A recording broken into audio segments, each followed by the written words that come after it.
ಶಿವನಗಿಣಿ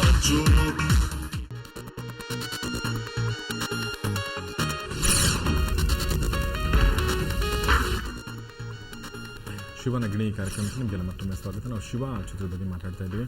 so ನಮ್ಮ ಜೊತೆಗೆ ರಾಗಿಣಿ ಮತ್ತು ಓಂ ಪ್ರಕಾಶ್ ರಾವ್ ಈ ಚಿತ್ರ ನಿರ್ದೇಶಕರಿದ್ದಾರೆ. ಮೊದಲನೇದಾಗಿ ರಾಗಿಣಿಯವರೇ, ನೀವು ತುಂಬ ಚಿತ್ರಗಳನ್ನ ಕನ್ನಡದಲ್ಲಿ ಮಾಡಿದ್ದೀರಾ, ಬೇರೆ ಬೇರೆ ಭಾಷೆಗಳಲ್ಲಿ ಕೂಡ ಮಾಡ್ತಾ ಇದ್ದೀರಾ. ಸೊ ಶಿವ ಚಿತ್ರದ ಈ ರೋಲ್ ನಿಮಗೆ ಆಫರ್ ಮಾಡಿದ್ದು ಯಾರು? ಓಂ ಪ್ರಕಾಶ್ ರಾವ್ ನೀವು ಫೋನ್ ಮಾಡಿದ್ರಾ ಫಸ್ಟು ಅಥವಾ ಶ್ರೀಕಾಂತ್ ಫೋನ್ ಮಾಡಿದ್ರೆ? ಆಕ್ಚುಲಿ ಶ್ರೀಕಾಂತ್ ಅವ್ರ ಜೊತೆ ಪರಿಚಯ ಇರಲಿಲ್ಲ ಮುಂಚೆ. ನನಗೆ ಓಮಿ ಬಗ್ಗೆ ತುಂಬಾ ಕೇಳಿದ್ದೆ ನಾನು. ಅಫ್ಕೋರ್ಸ್ ಅವ್ರ ಬಗ್ಗೆ ಕೂಡ ಮೇಲಾರಿ ಪ್ರೊಡ್ಯೂಸರ್ ಅಂತ ಕೇಳಿದ್ದೆ, ತುಂಬಾ ಪರಿಚಯ ಇರಲಿಲ್ಲ. ಬಟ್ ಓಮಿ ಅವರು ಬಂದು ಮನೆಯಲ್ಲಿ ಈ ಸ್ಕ್ರಿಪ್ಟ್ ಹೇಳಿದ್ರು ನನಗೆ. ದಟ್ ಈ ತರ ಬಂದು ಹೇಳಿದ್ರು. ತುಂಬಾ ಚೆನ್ನಾಗಿತ್ತು. I always wanted to work with a director like him, because ಅವ್ರ ಬಗ್ಗೆ ತುಂಬಾ ಕೇಳಿದ್ದೆ. ಏನಂದ್ರೆ is a very stylish director and you know it's really nice thing for an actor to work with somebody like that all the time. So ತುಂಬ ಕೇಳಿದ್ದೆ ಅವ್ರ ಬಗ್ಗೆ. And I was like, ಅವ್ರು ಗೊತ್ತಾದ ತಕ್ಷಣ ದಟ್ ಓಕೆ ಅವ್ರು ಈ ಥರ ಪಿಕ್ಚರ್ ಮಾಡ್ತಾ ಇದ್ದಾರೆ, ಈ ಥರ ಒಂದು ಪಾತ್ರ ಮಾಡ್ತಾ ಇದ್ದಾರೆ, I was very excited first of all. And ಆವತ್ತು when he came home and he set the script, ಈ ಥರ ಕ್ಯಾರೆಕ್ಟರ್ ಹೇಳಿದ್ರು ನನಗೆ. ಆ್ಯಂಡ್ ತುಂಬಾ ಖುಷಿ ಆಯಿತು. I was like, he told me the one liner.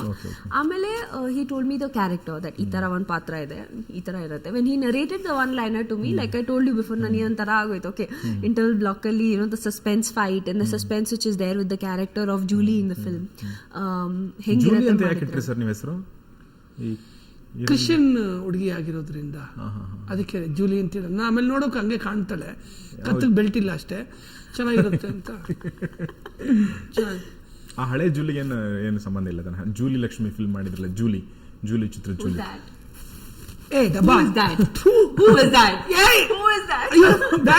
ಏನೇ ಬಂದಿರೋದು ದೊಡ್ಡವಾಗ. ಜೂಲಿ ಲಕ್ಷ್ಮಿ ತುಂಬಾ ದೊಡ್ಡ ಫೇಮಸ್ ಆರ್ಟಿಸ್ಟ್ ಅವರು. ಜೂಲಿ ಲಕ್ಷ್ಮಿ ಅಂತ ಕೇಳ್ಬೇಡ, ನೀನ್ ಹೆಂಗಸ್ತು ನಿನಗೆ ಗೊತ್ತಾಗ್ಬೇಕು. ಇಲ್ಲ ಅವ್ರ ಬಗ್ಗೆ ಕೇಳ್ತಾ ಇಲ್ಲ, ನಿಮ್ ಬಗ್ಗೆ ಕೇಳ್ತಾ ಇದ್ದೀನಿ. ಏನ್ ಅವ್ರ ಬಗ್ಗೆ ನಿಮ್ಗೆ ಏನ್ ಡೌಟ್ ಇದೆ? ತುಂಬಾ 100%. ಯಾಕೆ ಹಂಗೆ? 100% ಓಮಿ ಅಂದ್ರೆ ದೊಡ್ಡ ಡೌಟ್ ನನಗೆ. ಏನಿದೆ ಲೈವ್ ಅಲ್ಲಿ ಹಿಂಗೆ ನಿಮ್ಗೆ? ನಿಜವಾಗ್ಲೂ ನನಗೆ ಅರ್ಥ ಆಗ್ತಿಲ್ಲ. ನಿಜವಾಗ್ಲೂ ಆಕ್ಚುಲಿ ತುಂಬಾ ಜನ ತುಂಬಾ ನಂಬ್ತಾರೆ ಸರ್ ಅಲ್ವಾ. ಓಂ ಪ್ರಕಾಶ್ ಮುಂದೆ ಒಳ್ಳೆಲಿರೋ ಹಾಲು ಒಂದೇ. ನನಗೂ ಸ್ವಲ್ಪ ಜಾಸ್ತಿ ಅನ್ನಿಸ್ತಾ ಇದೆ. ಅಲ್ಲ, ನಾನೇ ಹೇಳ್ಬೇಕಾ? ಯಾಕೆ ಬೇರೆಯವ್ರ ಬಂದು ಭಾಷಣ ಮಾಡ್ಬೇಕಾ? ನಾನು ಹೇಳಿದ್ರೆ ಅರ್ಥ ಆಗಲ್ವಾ ಸರ್? ಯಾಕೆ ಸರ್ ಬೇರೆ ಯಾರಾದ್ರೂ ಒಂದ್ ಸ್ವಲ್ಪ ಹೇಳಿ, ಆಮೇಲೆ ನೀವು ಇದನ್ನ ಸ್ವಲ್ಪ ಹೇಳಿದ್ರೆ ಓಕೆ. ಬೇರೆ ಏನು ಹೇಳ್ತಲ್ಲ ನಿಮ್ ಬಗ್ಗೆ, ನೀವು ಒಂದೇ ಸಲ ಹಿಂಗೆ. ಹೌದು ಸರ್, ನನ್ ನಂಬಿ ಏನಾಗಿದೆ? ಏನಿದೆ ಅವ್ರ ಬಗ್ಗೆ ಒಂದ್ ಒಳ್ಳೆ ಏನೋ ಒಂಥರ ಒಪಿನಿಯನ್ ಇದೆ. That he is very strict, ತುಂಬಾ ಬೈತಾರೆ, ತುಂಬಾ ಬ್ಯಾಡ್ ಲ್ಯಾಂಗ್ವೇಜ್ ಯೂಸ್ ಮಾಡ್ತಾರೆ, ತುಂಬಾ ಕೋಪ. ಅದಕ್ಕೆ but if you work with him, you won't find a more fun person than him. ಏನಂದ್ರೆ ಆಲ್ವೇಸ್ ಅಂದ್ರೆ ಯಾವಾಗ ಬರ್ತೀವಿ ಹೋಗ್ತೀವಿ ಗೊತ್ತಾಗಲ್ಲ.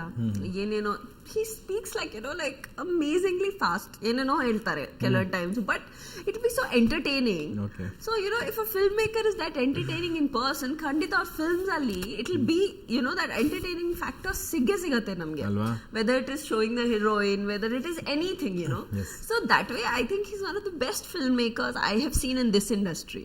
ಈಗ ನನಗೊಂದು ಐಡಿಯಾ ಬಂದಿದೆ. ಈಗ ಓಂ ಪ್ರಕಾಶ್ ರಾವ್ ಅವರ ಪರ್ಸನಾಲಿಟಿ ಆಧರಿಸಿ ಲಿಸನ್ ಟು ಮೀ, ಅವ್ರನ್ನೇ ಕ್ಯಾರೆಕ್ಟರ್ ಇಟ್ಕೊಂಡು ಹೀರೋ ಇಟ್ಕೊಂಡು ಒಂದು ಸಿನಿಮಾ ಮಾಡಿದ್ರೆ ಹೆಂಗಿರುತ್ತೆ? ಓಂ ಪ್ರಕಾಶ್ ರಾವ್ ಕತೆ I think it will be fabulous. ಅಲ್ವಾ? ನೋಡಿ, I think 50 days guarantee cinema. Okay. First of all, Jana or ಬಂದು ನೋಡ್ತಾರೆ. He's a very good actor, director. His life story only, his personality, his life story only. ಎಷ್ಟು ಜನ heroines ಬೇಕು? ನನ್ನ next question ಇದೆ, ನೀವು ಅದ್ರಲ್ಲಿ ಆಕ್ಟ್ ಮಾಡ್ತೀರಾ? 100% done, guarantee date. 100%, and there'll be like 25-30 heroines picture ಅಲ್ಲಿ, but ನಾನು ಇರ್ತೀನಿ. 25-30 heroines ಇಲ್ಲ ಅವ್ರ ಪಿಕ್ಚರ್ ಮಾಡಿದ್ರೆ ಅವ್ರ ಹಿಂದೆ ಸಾಕಷ್ಟು ಹೀರೋಯಿನ್ಗಳು ಬರ್ತಾರೆ, ಬೈತಾರೆ ಅವ್ರಿಗೆ. ಲೈಕ್ ನಿಮ್ಮನ್ನ ಕಂಡ್ರೆ ಯಾಕೆ ಸರ್ ಹೀರೋಯಿನ್ಗಳಿಗೆ ಪ್ರೀತಿ? ನನ್ಗೆ ಗೊತ್ತಿಲ್ಲ, ಬಟ್ ನಾನು ಆರ್ಟಿಸ್ಟ್ಗಳನ್ನ ತುಂಬಾ ಪ್ರೀತಿಸ್ತೀನಿ ಸರ್, ತುಂಬಾ ಗೌರವಿಸ್ತೀನಿ. ಯಾಕೆಂತಂದ್ರೆ ಕಲಾವಿದ್ರನ್ನ ಎಷ್ಟು ಒಬ್ಬ ಡೈರೆಕ್ಟರ್ ಅದನ್ನ ಪ್ರೀತಿಸ್ತಾನೆ, ಆಮೇಲೆ ಅವ್ರನ್ನ ರೆಸ್ಪೆಕ್ಟ್ ಮಾಡ್ತಾನೆ, ಅದು ತುಂಬಾನೇ ಒಳ್ಳೆದು. ನೀವು ಪ್ರೀತಿ ಮಾಡೋದು ಹೇಗೆ ಸರ್? ನಿಮ್ ರೀತಿ ಹೆಂಗೆ? ನಿಮ್ ಪ್ರೀತಿಯ ರೀತಿ? ಅಯ್ಯೋ ಸರ್, ಈ ತರ ಸಿಗಲ್ಲ ಸರ್. ಈಗ ನೋಡಿ, ಇವ್ರಿಗೆ ಗೊತ್ತಿದಂತೆ ಪರ್ಸನಲ್ ಎಕ್ಸ್ಪೀರಿಯನ್ಸ್ ಇರೋದ್ರಿಂದ See, first of all, he pampered really well, okay? ಈ ಪ್ಯಾಂಪರ್ ಯು ಓಕೆ ಪಿಕ್ಚರ್ ಅಲ್ಲಿ ಒನ್ ಹೀರೋಯಿನ್ ಪಾತ್ರ ಸುಮ್ನೆ ಏನೋ ಮಾಡ್ಬೇಕು ಹಲೋ ಸುಮ್ನೆ live Om Prakash G so ಒಂದೇ ನಿಮಿಷ. ಫಸ್ಟ್ ಆಫ್ ಆಲ್ ಅವ್ರು ಮಾತಾಡೋ ರೀತಿ ಆಗಿರ್ಬೋದು ಇಲ್ಲಾಂದ್ರೆ ನಿಮ್ಮ ಮೇಲೆ ಕ್ಯಾಮ್ರಾ ಇದೆ ತೆಗೆದ್ಬಿಡಿ ಹಾ ಒಂದು ನಿಮಿಷ ಹೇಳಿ ಈಗ ಹೇಳಿ. So he is very very involve. ಏನಾದ್ರು ಹೀರೋ ಪಾತ್ರ ಆಗಿರ್ಬೋದು ಹೀರೋಯಿನ್ ಪಾತ್ರ ಆಗಿರ್ಬೋದು ಇಬ್ರುನ he'll work equally towards making them look good. ಆಮೇಲೆ ಏನಿರುತ್ತೆ he will be personally involved because ಅವ್ರಿಗೆ ಏನಂದ್ರೆ ಹೀರೋಯಿನ್ ತುಂಬಾ ಚೆನ್ನಾಗಿ ಕಾಣಬೇಕು ಪಿಕ್ಚರ್ ಅಲ್ಲಿ. So that interest he takes personally. ಅದು ನನ್ನ ಪರ್ಸನಲ್ ಎಕ್ಸ್ಪೀರಿಯನ್ಸ್ ಇರೋದ್ರಿಂದ ನಾನು ಎಲ್ಲ ಕಾಸ್ಟ್ಯೂಮ್ಸ್ಗೆ ಅವ್ರ ಹತ್ರ ಕೇಳಿದ್ದೀನಿ, ಈ ತರ ಸೀನ್ ಇದೆ, ಈ ತರ ಕಾಸ್ಟ್ಯೂಮ್ ಹಾಕಿದ್ರೆ ಹೆಂಗಿರುತ್ತೆ. ಸೊ ದಟ್ ಪರ್ಸನಲ್ ಇಂಟ್ರೆಸ್ಟ್ ಇದ್ದಾಗ you are always there at this spur of moment. And I think it's a fabulous quality in a director. ಆ ತರ ಇಂಟ್ರೆಸ್ಟ್ ತಗೊಂಡು if he takes a thing I think it's very good. ಬೇರೆ ಅವ್ರ ಬಗ್ಗೆ ಗೊತ್ತಿಲ್ಲ, ನನ್ನ personal experience. ನೀವು ಪ್ರೀತಿ ಮಾಡೋ ರೀತಿನ ಅವ್ರು ಹೇಳಿದ್ರು, ನೀವು ಹೇಳಿ ಈಗ. ಇಲ್ಲ ನಾನು ಯಾರೇ ಆದರೂ ಸರಿ ಸರ್, ಕದಾನಾಗಲಿ ಹೇಳಿದ್ದೆ ಅಷ್ಟೇ. ಕಲಾವಿದರನ್ನು ಪ್ರೀತಿಸ್ತೀನಿ ನಾನು ತುಂಬ. ಯಾರೇ ಆಗಲಿ, ಗಂಡಸಾಗ್ಬೋದು ಹೆಣ್ಣಾಗ್ಬೋದು, ತುಂಬ ಇಷ್ಟ. ಅದರಲ್ಲೂ ಎಕ್ಸ್ಪೆಷಲಿ ಹೆಣ್ಮಕ್ಳನ್ನ ಜಾಸ್ತಿ ಪ್ರೀತಿ. ಇಲ್ಲ, ಹೀರೋಯಿನ್ ಅಂತಂದಾಗ ಅವರು ಸ್ವಲ್ಪ ಸ್ಫೂರ್ತಿ ಕೊಟ್ಟಷ್ಟು ಆ್ಯಕ್ಟ್ ಮಾಡ್ತವೆ. ಕೆಲವು ಸ್ವಲ್ಪ ಒಂದೊಂಥರ ಆಡ್ತವೆ, ಅದಕ್ಕೆ ಸ್ವಲ್ಪ ಹೇಳ್ಬೇಕು. ಆಮೇಲೆ ಕೆಲವ್ರಿಗೆ ಸರ್ ನೀವು ಯಾವ್ದು ತಮಿಳು ಮತ್ತು ತೆಲುಗು ಫಿಲಮ್ ಮಾಡ್ತಿಲ್ವಾ ಅಂತ ಕೇಳ್ತಾರೆ. ನಾನು ಹೇಳಿ ನಿಮಗೋಸ್ಕರ ಅಲ್ಲಿ ಮಾಡೋಕ್ಕಾಗಲ್ಲ, ನಾನು ಕನ್ನಡ ಪಿಕ್ಚರ್ ಫಸ್ಟ್ ನೆಟ್ಟಿಗೆ ಮಾಡೋಣ ಬನ್ರಿ ಅಂತ ಹೇಳ್ತೀನಿ. ಈ ಥರ ಎಲ್ಲ ಗಲಾಟೆ ಆಗಿದೆ.